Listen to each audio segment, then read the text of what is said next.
Hello people, hello friend, hello guys, welcome back to my YouTube channel. Ikaze cyane rero kuri DONA official, nitwa Donatira, benshi bakaba banzi ku izina rya Tadien.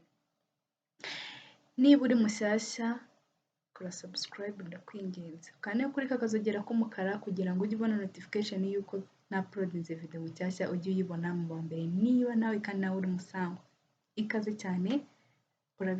Murabizi ko mbakunda cyane, mboza ku mutima. Mwarakoze cyane gukanda subscribe. Niba uri muri Afrika, muri Europe, muri Australia, muri Canada ndetse no muri Amerika, ikaze cyane rero. Ababyeyi bino minsi cyangwa se ababyeyi bacu, ba mama, ba papa bacu bagiye gutuma duhera kwishyiga cyangwa se tugumirwa. Bavuga kugumirwa.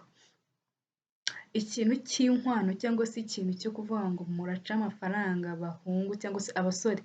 Umusore witegura kuba nyine umugabo cyangwa se witeguye gushinga urugo akaba umupapa mu rugo rwe. Hari inkwano noneho zabaye ni igiciro gihanitse. Meruka cyangwa se numva ko inkwano ari ishimwe wakagombye guha umubyeyi. Bikunze kuba ku bakobwa babigera bayihishimwe umumama w'umukobwa. Ntago makana ko n'umuhungu atakagombye kurihabwa cyangwa se atabyaye ngo yabashe gushimwa kuko yabyaye umuhungu, none agiye kuba umugabo w'umukobwa wo bashimiye, which means niwe wabyaye wenyine, niko bigaragara. Ariko mu by'ukuri siko byakagombye. Ku mpande zose baba barakoze, barareze neza, abana babo bagiye kubaha ibyishimo cyangwa se baberetse ibirori. Ariko muri uko twari dusanzwe tuzi yenda ko byakagombye gufata umubyeyi ku ruhande rw'umukobwa, nabyo byabaye business. Ugasanga ngo umukobwa utarize cyangwa se yarize make, ugasanga yarayacikije, ugasanga barimo baraka 500. Yaba ari umu 8 akaba bamwaka miliyoni. Noneho yaba yarize kaminuza ngo ni umuaze ngo 1.5 million. Muri gucirikanya 1.5 million, miliyoni 2 cyangwa se na 500. Muba mwumva nyine ni ibicuruzwa muri gucirikanya. Noneho hari n'abajyamo ngo 1.5 million ngo umukobwa wacu ngo yarangije kwiga. Umuhungu we ntago yize. Ese nimba atarize we yenda tunavuge ko atanize, ariko agiye gutunga umukobwa wawe. Cyangwa se bagiye kubana, reka mvuge gutyo kuko mvuze ngo agiye kumutunga, ushobora no gusanga yenda n'umukobwa nawe afite ubushobozi. Bagiye kubana, bubaka umuryango, bubaka urugo rwabo, nabo bagire famille. Ariko nyamara ugasanga hari ababyeyi babitsimbararaho akaba yamwimana, kandi binashoboka ko n'umukobwa ashobora kwijyana. 1.5 million mutayibaye, noneho ugasanga basi 1.3 million. Urumva bagiye mu guciririkanya. Noneho ndi kwibaza, tumeze cyangwa se bameze nka baba bosi, umuntu ajya kwaka akazi ari kubona diplome ye ngo ese ngo ufite experience, kandi ubona yuko igisohoka umwaka. Reka tuvuge twifashishije kaminuza y'u Butare mu Rwanda, kari abantu benshi baba barizemo cyangwa se abenshi bizemo. Usohotse muri kaminuza y'u Rwanda y'u Butare, uzanye diplome iriho amanota, barayibona ko ari iyo mwaka cyangwa se isohotse vuba, nta experience uragira. Umubosi arakubajije ngo se ngo ufite experience, kandi arimo arabireba. Can you imagine? Arimo arakubaza ibintu ari kureba nawe ubwe.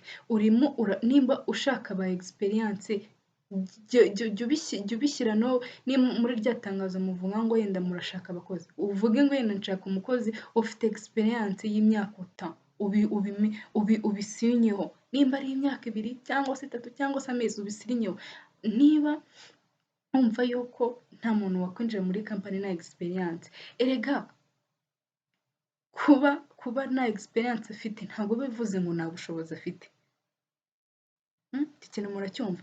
Ashobora kuba afite ubushobozi, kandi muri ubwo bushobozi biratandukanye, buri wese aba afite level y'ubushobozi bwe. Rero nujya kumwaka experience cyangwa se ibiki ngo yakoze hehe na hehe, kandi ubibona kuri diplome y'igisohoka, uba uri kwibaraguzwa cyangwa se ariko bamvuze gutya, ariko uba uri kubaza ibintu utakagombye kubaza.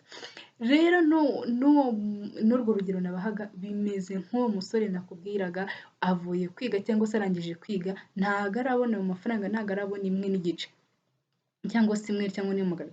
Reka tuvuge ko umuhungu uwo musore cyangwa se akora ahembwa 300,000.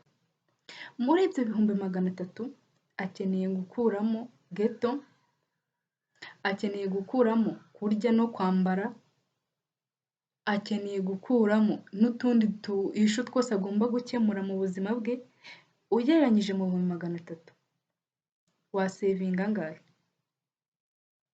Ku mwaka wagira angahe? Ese umwaka wose wakorera inkwano gusa? Ese uwo mukobwa uzanye w'abandi azakureba mu maso gusa?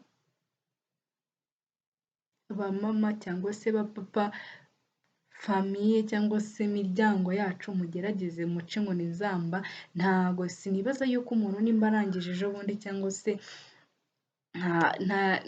na experience aragira y'ubuzima bwo hanze bwinshi nk'uko twayibonye ko ababosi ari bo babaze experience, utangiye kumubaza imiliyoni imwe n'igice kandi ugereranyije ushobora gusanga umwaka n'iyo miliyoni atayibona. Mugerageze simvuze ngo ziveho, ntago ngwanyije ngo ziveho, ariko usibye yuko nigeze kumva, ntago mbizi nimba barabitangaza ko byavuyeho, ariko mu gihe tukibona yuko bikiriho, mugerageze ntamwe mworohereza abasore cyangwa se igitsina gabo, kuko otherwise abakobwa banyu barahora kwishyiga cyangwa se muratuma abakobwa, urubyiruko rwinshi rw'abakobwa b'inkumi twisanga twageze muri 35 atari uko abasore babuze, ahubwo ari ababyeyi bacu barimo barabigiramo uruhare kugira ngo natwe tugume ku mashyiga. Kandi iyo byageze muri iyo myaka 30-35 uba usanga umumama noneho aba ari kwifuza n'uwamukura aho ngaho, kandi cya gihe wanze miliyoni, wanze 500 cyangwa se byagenze gute, bari kumujyana cyangwa se bari ko bagiye kugira urugo rwiza cyangwa se agiye kubaka. Mureke gusaba experience kandi mubona yuko ari mwe ba mbere aje gusaba akazi. Niba ubona yuko umuntu ni wowe wasabye serivisi bwa mbere, wijya kumugora ngo experience, ngo ese ngo uzi ibiki n'ibiki n'ibiki, uba umubaza kandi ubibona. Gerageze cyangwa se babyeyi mugice inkoni zamba, mugabanye ibyo bintu byo guciririkanya cyangwa se byo kuba mwakwaka inkwano zirengeje ubushobozi cyangwa se inkwano ziri hejuru cyane. Muce inkoni zamba kugira ngo n'abakobwa tutisanga twagumiwe, ahubwo natwe tugire famiye, natwe tugire urugo ku buryo ku mpande zose cyangwa se bitagoranye, kuko ushobora no kwanga umukobwa akijyana cyangwa se bakabyumvikana bakagenda bakabana, ariko ntabwo abakobwa mbagiriye iyo nama, ahubwo abamama cyangwa se n'abapapa, ababyeyi bacu nibo bagomba kwiga kuri icyo kibazo, bigatuma natwe tugomba kuba twashaka mu buryo bwiza hatagiyeho uburyo bw'impaka, ku buryo hari n'umuhungu wenda ushaka kurakara, ni urugero, simvuze yenda mu buryo bwo kurakara kumutera, ariko se bamuciye inkwano ya miliyoni imwe n'igice, uraje mu rugo uri wa muntu ntuzi gukora, ntuzi kugira gute, uri wa muntu umutererana, bibaye ngombwa ko agusubiza umukobwa wanyu, cyangwa se yenda akavuga ngo ngiye kugukoresha ku buryo unyishyuza wishyura miliyoni imwe n'igice natanze, ubwo koko ubwo murumva yabyishyura igihe kingana gute? Ese we bibaye ngombwa bakabimwishyuza icyumweru kimwe, murumva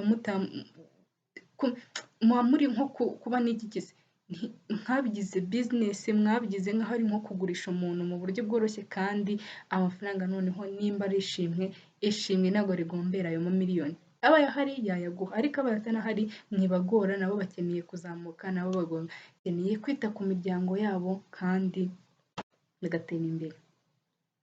Kimwe cyangwa bibiri wataye muri ino video, like nimba wabikunze, kandi nimba hari igitekerezo wamanyandikira muri comment cyangwa se unyandikire inbox, hasi aho ngaho haba hari nimero yanjye, abantu mwese mwifuza kuba mwamvugisha, nibutsa n'uwazinsabye cyangwa se abamaze kuzinsaba, ziba ziri aho munsi, mujye mumvugisha, munyandikire kuri inbox, nzajya mbasubiza uko bishoboka kose, mu gihe nta kazi mfite nzajya mbasubiza, ntabwo nzabirengagiza. Mwakoze cyane rero kureba ino video, mwatangiranye nanjye kandi mukaba murayirangije.